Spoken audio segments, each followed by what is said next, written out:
a husband and wife are expected to sleep on the same bed. It's a bad sign when they start sleeping separately. At least, that's what the majority of Westerners would say. However, in Japan, things are done differently.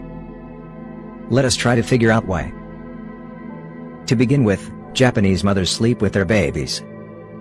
This is normal and can last a year or more. The father is expected to sleep alone. Second, divorce is still frowned upon in Japan. The divorce rate has been gradually increasing. However, the majority of Japanese people still prefer familial divorce. They continue to live together, but without intimacy. Housing in Japan is quite expensive, thus this too plays a part. Obviously, such a divorced pair would not be sharing a bed. But what if there are no children or a divorce? Many Japanese couples do, in fact, share a bed. However, a large proportion does not. The reason is simple: they don't have any beds. Tatami mats are used by many Japanese people to sleep on. A tatami is a type of rice straw mat. On top of it is a futon. Genuine Japanese futons are not the same as costly American knockoffs. A normal futon mattress is around 3 inches thick. A futon is typically designed for one person. There are now double-sized and even family-sized futons available. However, they are fresh inventions that are not widely known. Typically, a married couple will have separate futons.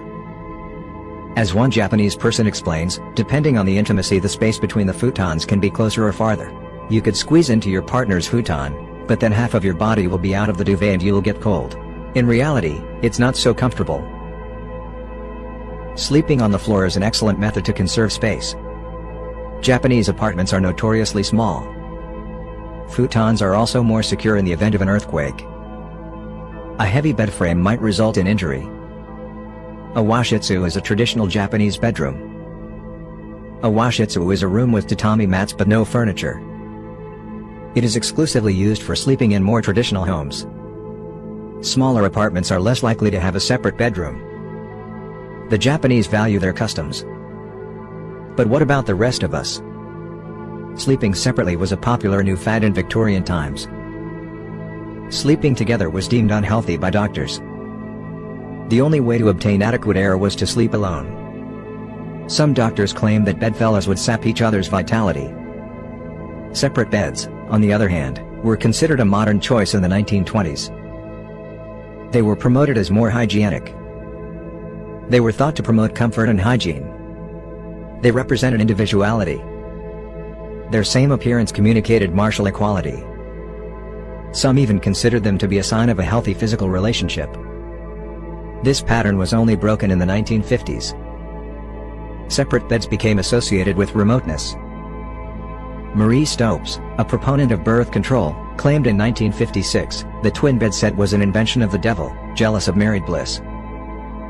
Physicians began emphasizing the significance of touch. We now think sleeping apart is strange. Who knows what our great-grandchildren will decide? At the very least, the Japanese are consistent.